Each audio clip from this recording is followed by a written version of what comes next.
আজকে দুপুরে আয়োজনে কি থাকছে এক নজরে দেখে নাও। আসসালামু আলাইকুম ফ্রেন্ডস, সবাই কেমন আছো?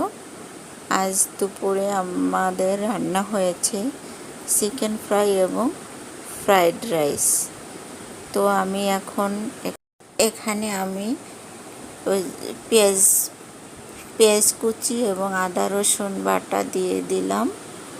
তারপরে এটা একটুখানি ভেজে নেব। সামান্য একটু নরম হয়ে আসলে এর ভিতরে কাঁচামরিচ কুচি দিয়ে দিলাম। কাঁচামরিচ কুচি দিয়ে দেওয়ার পরে এর ভিতরে দেব গাজর এবং বটবটি কুচি করে নিয়েছি, সেগুলো আমি এই দুইটা সবজি ইউজ করেছি। আপনারা তোমরা চাইলে অন্যান্য সবজি ইউজ করতে পারো। আর দিয়ে দিলাম সামান্য লবণ। এরপর একটু ঢেকে দিয়ে সামান্য একটু সেদ্ধ করে নিয়েছি। তারপরে দিয়ে দিয়েছি আমি আগে থেকে রান্না করে রাখা রাইসটা। এই রাইসটি আমি রান্না করেছি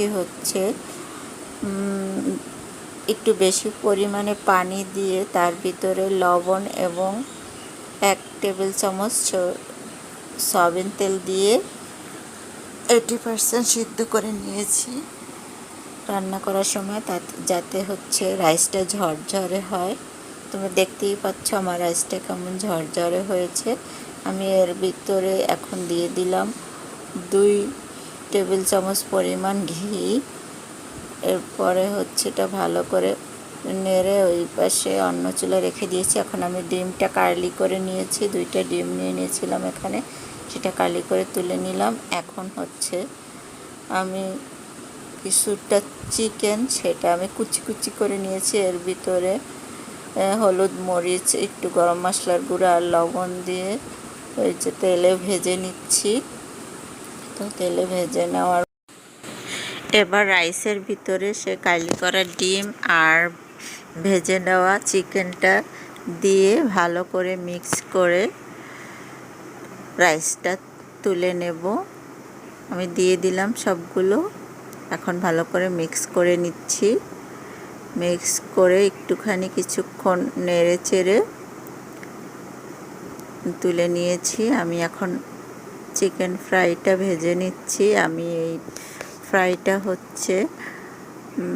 সমস্ত মশলা দিয়ে আধা ঘন্টার মতো ম্যারিনেট করে রেখেছিলাম। আমি ঘরে থাকা মশলা ইউজ করেছি, যেমন মরিচের গুঁড়ো, গরম মশলার গুঁড়ো, জিরে, আদা রসুন বাটা, এগুলো দিয়ে তারপরে করেছি। এই তো আমার হয়ে গিয়েছে ভাজা। এখন আমরা খাবো, সেজন্য ইরাম বসে গেছে।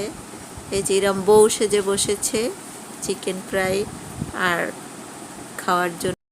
তোমরা যদি ফ্রাইড রাইস এবং ফ্রাইড চিকেনের রেসিপি পেতে চাও তাহলে আমার সালমা আক্তার কিচেন ইউটিউব চ্যানেলে যেয়ে দেখে আসতে পারো। ধন্যবাদ। তো ঝটপট একটি লাইক দিয়ে শেয়ার করে দাও। ধন্যবাদ। আল্লাহ হাফেজ।